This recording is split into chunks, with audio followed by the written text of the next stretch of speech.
Hello everyone, it's time for Chess960 once again, 15-minute game perhaps. That is if my opponent stays online.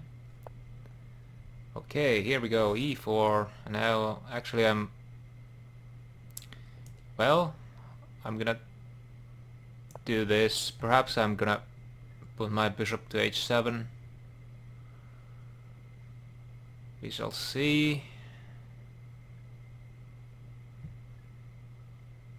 Playing f6 or f5 doesn't seem all that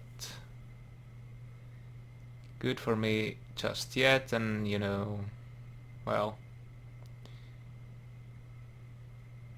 I could actually do this, prevent my opponent from moving to f-pawn.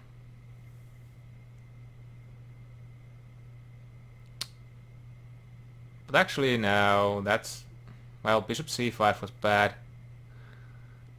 Knight d3 is a bit annoying. Not that my opponent actually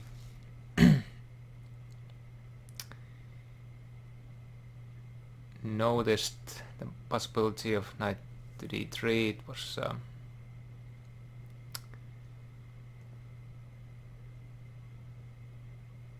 good thing, I guess, for me. And now I'm not sure if I want to play knight f6 and threaten that pawn, because still knight d3 is slightly annoying, but I guess I'm just gonna play bishop d6, even though it's quite bad there. Okay, similar developing idea like mine. I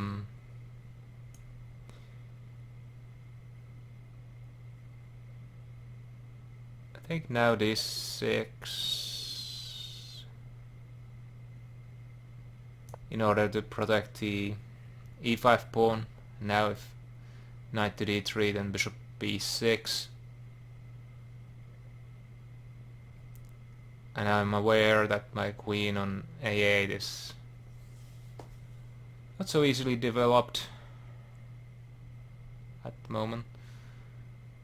I think knight to g6, h6 or h5, depending on what I want to do. And then bishop to h7 is a decent plan. And of course, if my opponent doesn't protect the e-pawn, then I would just be able to take it.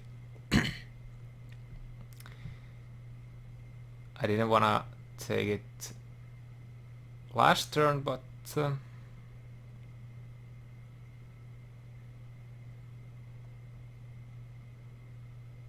maybe I'm actually gonna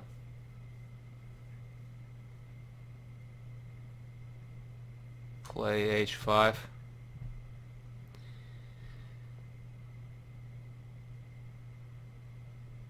Then knight g6, bishop h7.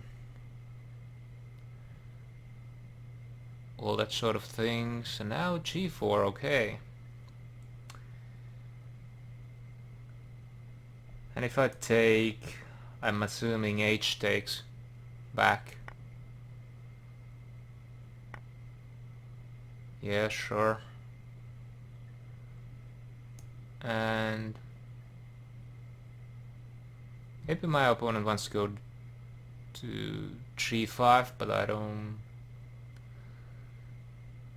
maybe care about it that much. Maybe I should have played g5 myself, but oh well. In order to stop g5 and also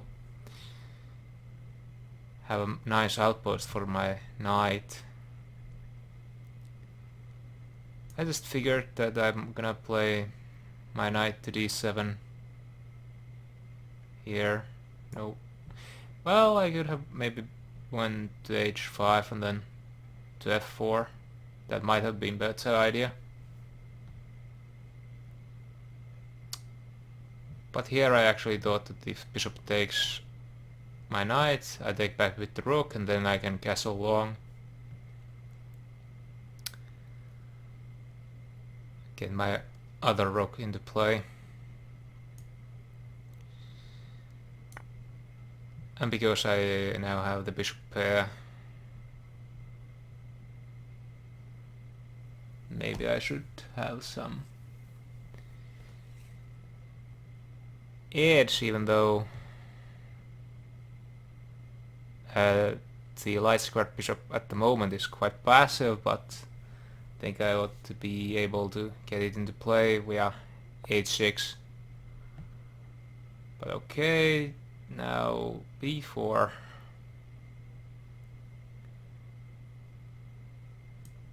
Am I gonna run out of good squares for the bishop? We will see. I'm of course able to play at any given moment a6 perhaps, and give the bishop a square on the a7, but okay, here's the question. Will my opponent take back? Probably, but I'm gonna get pawn and the exchange. Well, no, actually the exchange up after this.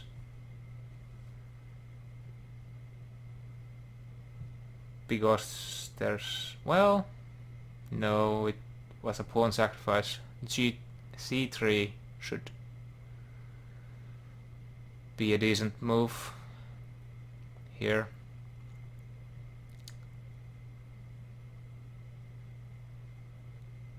But even after that, okay, even after c3 I could have played bishop e3 check and it would have been quite annoying for my opponent, so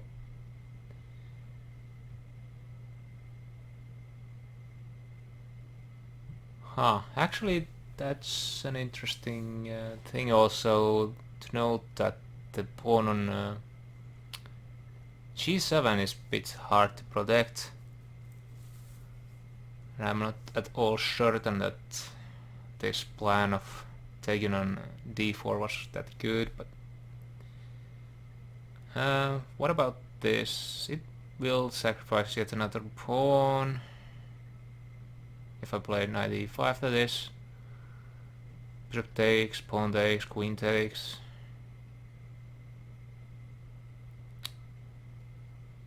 Playing f5 doesn't really help. f6 lures a pawn too, so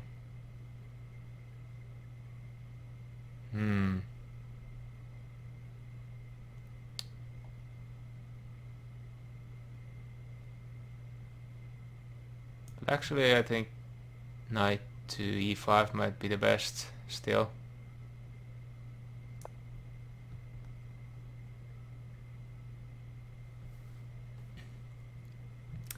Now if my opponent doesn't take there, then f6 might be a decent move to protect all things, but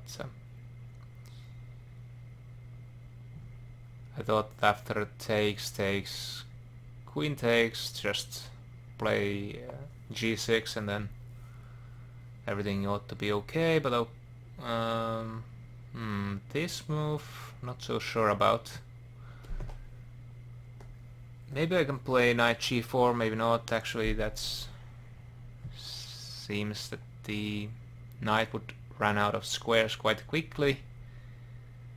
No easy way to protect that. So I may need to play knight c6, queen takes g7, and then I castle long in order to protect my bishop. Okay, I'm still up in material, but not by much. Also, b5 might be a bit annoying. My knight would need to move again, and I'm not sure where it should go.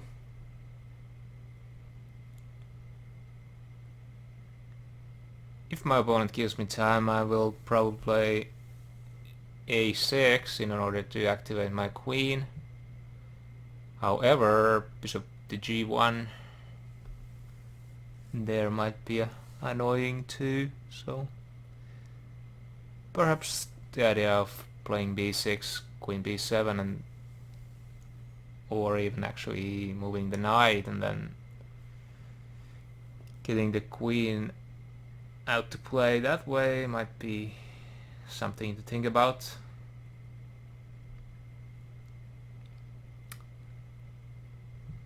I wonder, well, okay, in standard 1754 quite decent there, but actually this should be quite bad for my opponent. Opening up this file might be devastatingly bad. After pawn takes, rook check here, and well, I just get pawn there, I guess.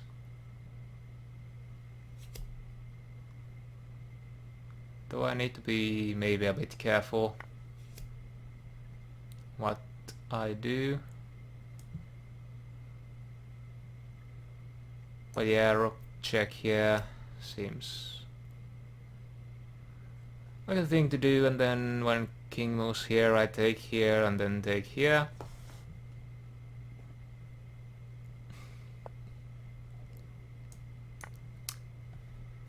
And after that, I guess I'm gonna activate my queen. I didn't want to check here and threaten this because of queen takes g8 check would be horrendous for me.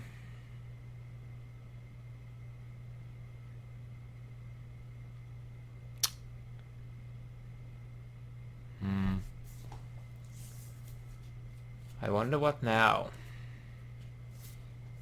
If my opponent doesn't threaten my knight in any way, I will probably play b6. Open the long diagonal for the queen, so that actually... Wow! Well, that loses immediately. I'm not sure why my opponent did that. That was maybe a mouse slip or something.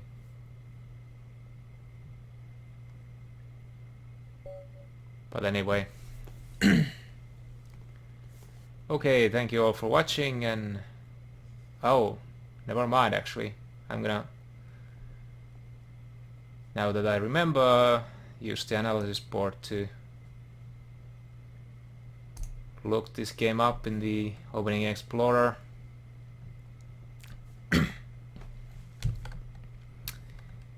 Okay, e4 seems to be the most common move. I replied with e5, which again seems quite well the most played, but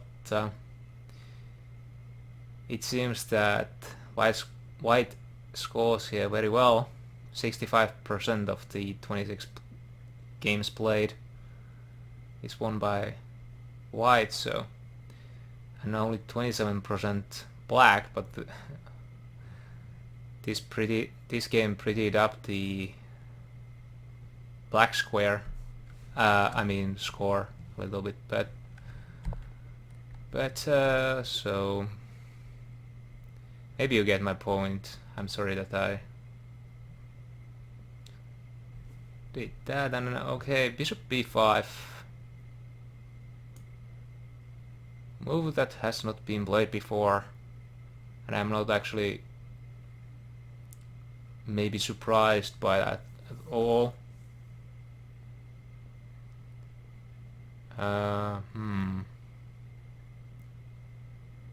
So most played move here is knight g3, which again seems to be very good for white for some reason. Okay, let's see, knight c3. What then? Knight g6. Is the most common. Played on a decent level, I guess.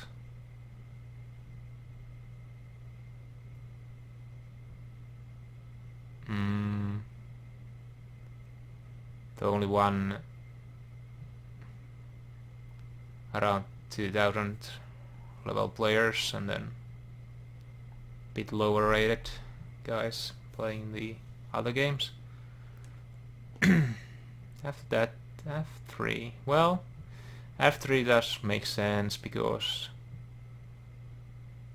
white wants to open a diagonal for the bishop, and this and g1 to a7 diagonal is of course much better than the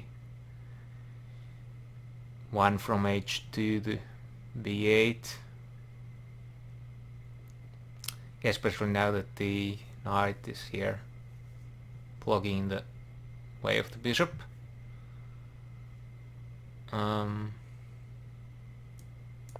Okay, let's see, f3, f6. Black is scoring here quite well. It's, by the way, interesting to see that these games the lower rated player but playing black has been able to win. Okay, c3, b3 and knight d3 been played before.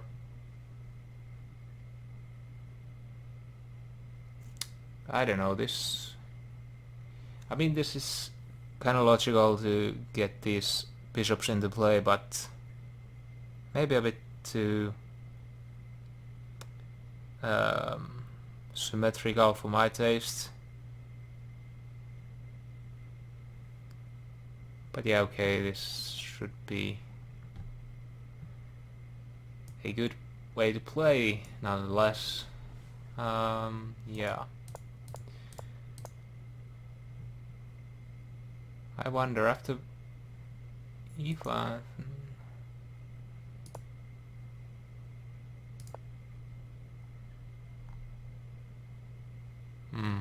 Well, f3. Sure, it seems quite okay.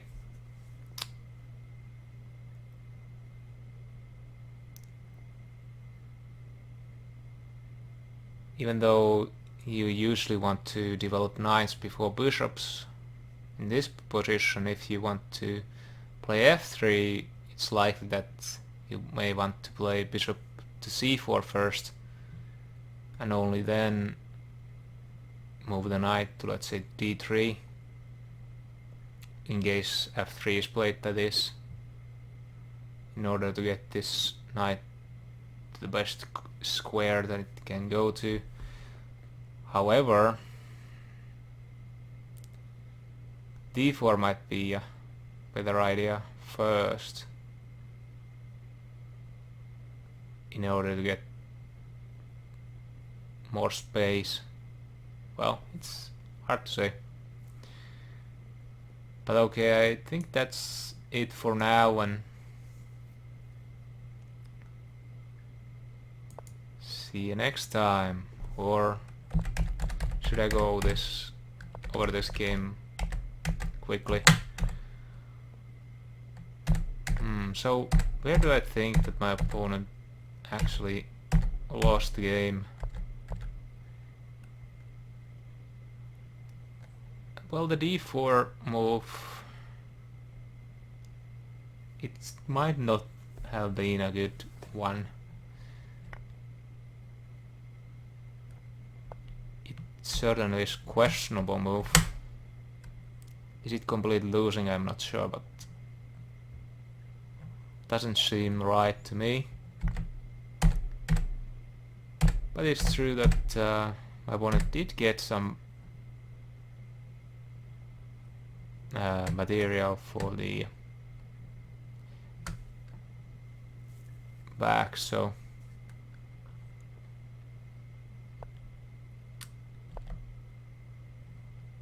and okay, this e5 move, that was horrible, and actually probably cost the game.